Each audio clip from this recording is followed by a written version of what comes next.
Ibaze nk'umugihe uri kumva uri kunyura mu bihe bigoye aho inshuti zitangira kugucikaho, ukabona amahirwe atangiye kugenda gucika, mbega ibyo wabaga witeze ukabona ntibigishobotse ku buryo wumva ko buri kimwe kiba cyavuye mu murongo. Ese byagenda bite mu gihe waba wumva ko Imana iri kugutererana muri iki gihe, mbega wumva ko itakigufiteho umugambi mwiza bitewe n'ibyo bibazo uri guhura nabyo?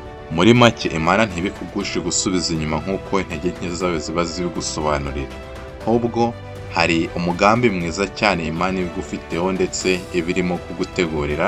Kandi akenshi birazwi ko buriya iyo ugiye kubona imigisha myinshi cyane cyangwa se iyo ugiye kugera ku bikomeye, bisaba ngo ubanze uce mu bibazo Imana igusuzumire ububasha ufite bwo kuba wabicamo, mbega ukabicamo wemye, kugira ngo ibe yizeye neza ko n'imigisha igiye kuguha cyangwa se bya bindi birenze izaguha uzabasha kubibamo udatanye. Umunsi tugiye kuganira ku buryo bwimbitse ibimenyetso 5 by'Imana bishingiye kuri Bibiliya ndetse n'ibishingiye ku buzima busanzwe bwacu bwa buri munsi, bigaragaza ko Imana iri kugenda gutegura umugisha udasanzwe, mbega hari ibintu bikomeye bigutegereje mu hazaza hawe kandi hatari kera. Ntabwo iba ari ukuguhumuriza cyangwa se kuguha icyizere bisanzwe, ahubwo iki ni ikiganiro gifite ingero z'ubuzima zifatika hanini zigenda ziboneka muri Bibiliya ndetse no ku bantu basanzwe bazwi, ndetse tukanarebera hamwe ingamba zagufasha kumenya kwakira ibihurimo niba wenda wumva uri wenyine uhangayitse cyangwa se waratereranywe n'ibindi byatuma wumva utakiri kumwe n'Imana, ahubwo wowe ugatangira kuba witegura ndetse uharurira amayira ya migambi myiza Imana ibirimo kugutegurira. Tudatinze rero, reka dutangirane ikimenyetso cya mbere kigaragaza ko uri Imana irimo kugutegurira imbere heza. Iki kimenyetso cya mbere kirajyana na hahandi uba wumva wahejwe cyane cyangwa se watereranywe n'Imana kuri cya kigero cyo hejuru, ku buryo bamwe batangira kugomera Imana ndetse bakanayigomekaho bagaragaza ko itakibitayeho nk'abana bayo. Hari rero akenshi babibaza niba baba barakoze ibintu bibi cyangwa se barayigomeye kugira ngo ibe yabaha ubuzima bumeze nk'ubwo ngubwo baba bafata nk'igihano gikomeye. Aho utangira kubona utakisanga muri bagenzi bawe, mbega utisanzuye, ntukisanga mu biganiro, ndetse n'inshuti zawe za hafi zitangiye kugenda ubona zigucikaho gahoro gahoro, kandi ubona ko mu by'ukuri nta ruhare na ruto wigeze ubigiramo. Muri make icyo gihe si uko Imana iba yagutereranye, ahubwo ni ukugutunganyiriza amayira.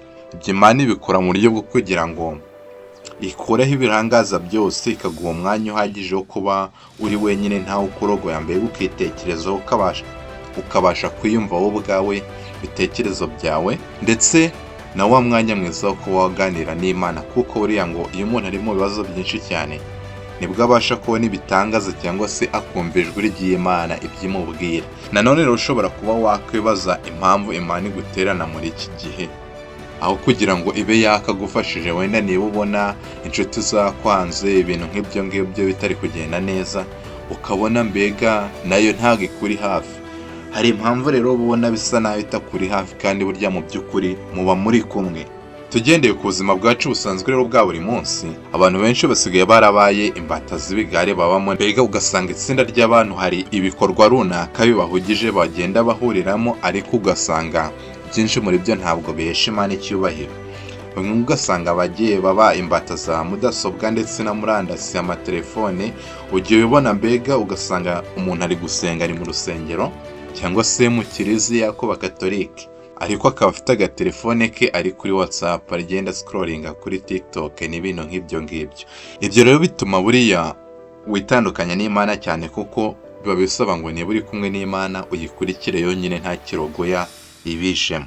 Imana rero nayo ntabwo ishobora kwishimira ibyo bintu, niyo mpamvu yo igutunganyiriza amayira yose, abo mwari kumwe, inshuti, mbega handi wari wisanzuye, hahandi wumvaga ufite amahoro, mbega ku buryo ari na hahandi ubwibone butangira kuzira, none ikakujyana kure ya bya bindi byakurangazaga abantu babaga urimo kumva ufite amahoro, mbega ikakujyana ahantu bituma utekereza ko Imana ibaho, ukitekereza ukiha umwanya.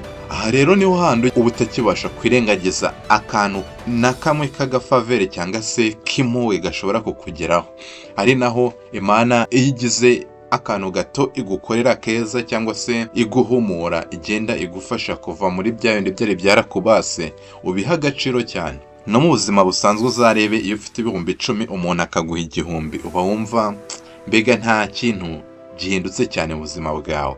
Ariko iyo nta kintu ufite mbega wumva amafaranga yagushiranye, ubuzima uri kwanga, ugasanga undi aguhaye 500 uba wumva akurokoye cyane. Nicyo gihe rero Imana nayo ikoresha kugira ngo iguheze ubone ko mbega ubuzima bwanze, ku buryo buri kantu kimwe zakugirira uzagaha agaciro. Niyo mpamvu rero ikimenyetso nk'icyo wabona mbega wumva ko utakiri muri bwa buryo bwiza butuma wumva ufite umudendezo. Ntabwo ukwiye kucyita impanuka cyangwa se ngo ucyite ibibazo bikomeye cyane n'umwaka, ahubwo icyo aba ari icyerekezo cyiza cyane kikwereka ko Imana irimo kugutegurira cyangwa se guteganyiriza byinshi cyane. Aha rero niho uba usabwa kugerageza ugasenga mbega ukiragiza Imana, kanategereza wihanganye igihe cya nyacyo mbega Imana yaguteguriye kizatuma ibyo bintu bigerwaho nk'uko yari yarabiguteguriye. Tudatinze rero ikimenyetso cya kabiri ni cyagiye noneho utangira kubona ko ibyo wifuzaga cyangwa se intego zose wari ufite zitangiye gucika amazi, ntabwo zikigezweho. Mbega uburyo wumvaga uzakoramo ibintu wateganyaga byose muri rusange ugasanga birasa naho bitagishobotse. Hari kuzamo imbogamizi nyinshi cyane kandi wowe ubona ko zitarimo kuguturukaho kuri bya bindi ubona ntacyo wahinduraho. Ibitandukanye cyane na cya kimenyetso cya mbere aho urimo gutakaza ibyo wari ufite. Nawe iki kimenyetso cyo ubona ko ibyo wateganyaga noneho by'ahazaza utari wakagezeho, ukabona ko bitangiye kubura noneho inzira cyangwa se uburyo wari warateganyije bwo ko wazabigeraho. Aha niho uba ugiye kubonera iteka ry'Imana, kuko buryo bivugwa ko kuba ubona amahirwe yagushizeho yagushiranye bari ikimenyetso cyiza cyo kumva Imana kurusha ibihe byose byari byarabanje, mbega ukumva ko noneho amaherezo yawe nta yandi, bisa naho buri kimwe kikurangiriyeho noneho ugatangira ugatega amatwi Imana ibyikubwira. Urugero rwiza kuri iyi ngingo twafatiye ku muvugabutumwa ukomeye cyane bita Priska Shireri, yamenyekanye cyane muri filime nyobokamana yitwa War Room cyangwa se icyumba cy'intambara, hanini bitewe n'uko yari umuvugabutumwa. Uyu rero mbere na mbere afite impano yo gukina filime, ariko nanone ataramenyekana cyane, aho yegereye ibigo bikomeye cyane bikora ibijyanye n'amafilime mbega za Hollywood n'ibindi, ariko ntibyabasha kumuha amahirwe. Nyuma y'uko byari bimaze kumwanga rero, yumvise ibintu byose bimurangiriyeho, yumva ko impano yari agiye kuba yateza imbere itangiye gucika, mbega ariheba cyane mu buryo bukomeye. Muri ako gahinda niho rero yatuje neza, afata umwanya we yitekerezaho, yumva Imana ndetse yumva ibyimuyoboramo, ari nayo yafatiye umwanzuro wo kuba yatangira kwandika ibitabo, ndetse yandika ibitabo bihindura ubuzima bw'abantu ndetse n'imitekerereze yabo, bihumuriza abantu muri bya bihe baba bumva ko ari mu makuba. Nyuma yaho akimara kuba umuvugabutumwa niho haje gutegurwa filime yitwa War Room. Noneho kubera ko yari umuvugabutumwa ukomeye cyane, abantu baza kumwishakira bamubwira bati noneho ngwino urumva niba ugiye gukinisha filime ugashyiramo n'ubundi umuntu wari usanzwe uzwi w'icyamamare, hari uburyo biyongerera agaciro. Aha rero noneho baje kumwishakira bamubwira bati noneho ngwino dukine filime. Icyo gihe rero yaragiye arakina, none aramenyekana cyane kurusha uko yari kuba yaremerewe cya gihe cya mbere atari yamenyekana. Ibi binamukuriza noneho wamuhamagara wowe uvugabutumwa, ndetse bituma anamenyekana cyane ku isi hose, akaba ari nayo mpamvu reka kabenshi tumuzi tuzi n'inkuruzi.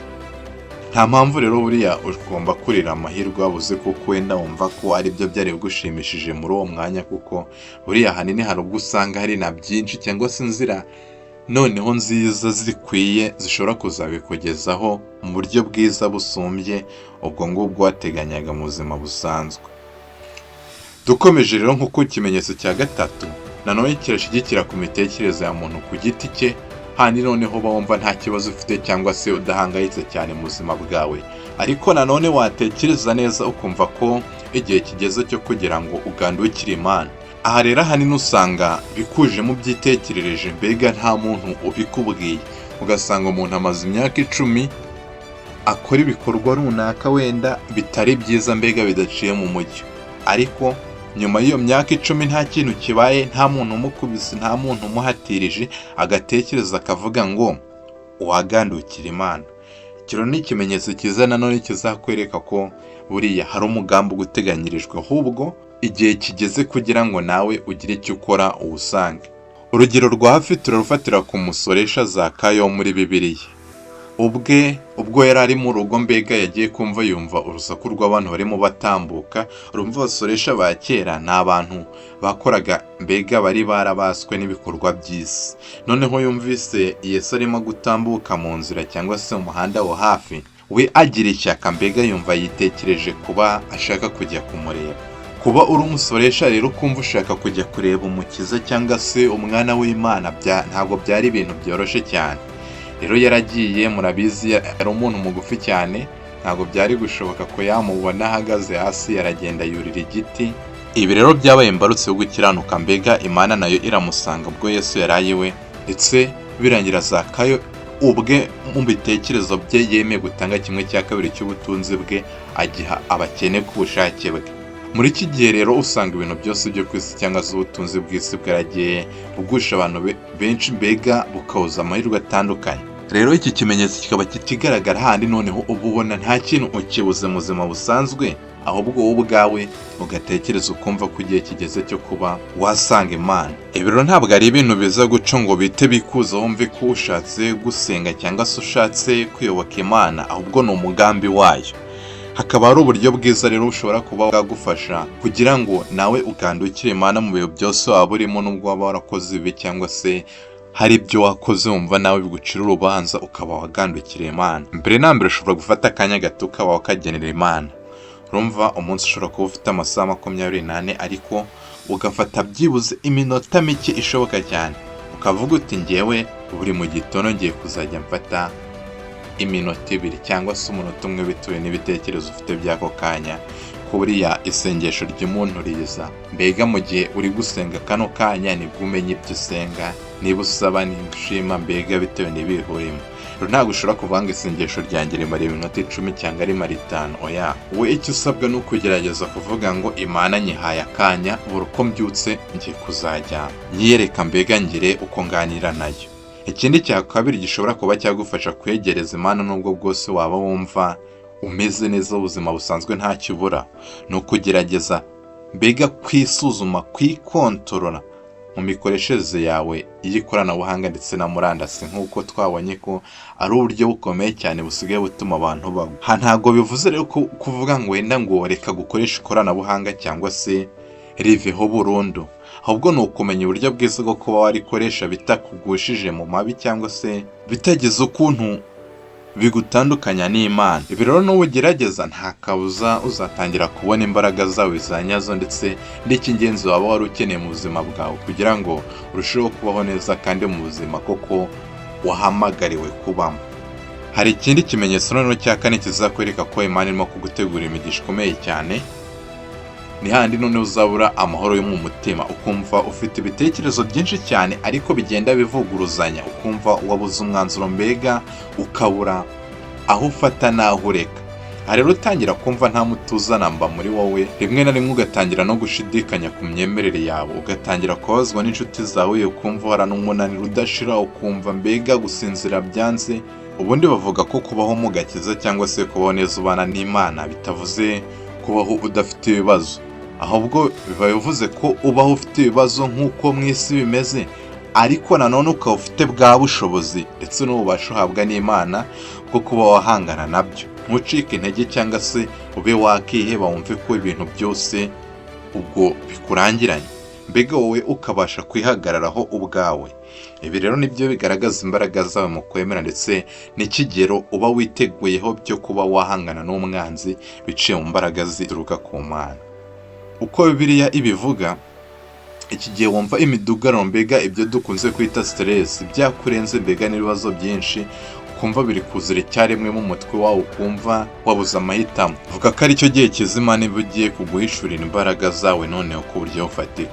Nk'uko na Yesu muri Matayo 4 yageragejwe bikomeye cyane kandi yari ari mu bihe bigoye ariko akabasha gutsinda, mbega ni nako nawe ibyo bigeragezo byose bigomba kukunyuraho ariko ukabicamo mbega wemye, Imana ikaba yanareba ukwemerera kwawe aho gushingiye niba kuko uyemera. Hariya Yesu yari afite ububasha bwo kuba yakemera ibishuko cyangwa se yacika intege ntacyo yari kuba nta wari kugira icyo amutwara kuko nitwe yari arimo gukorera, mbega nitwe yari arimo avunikira.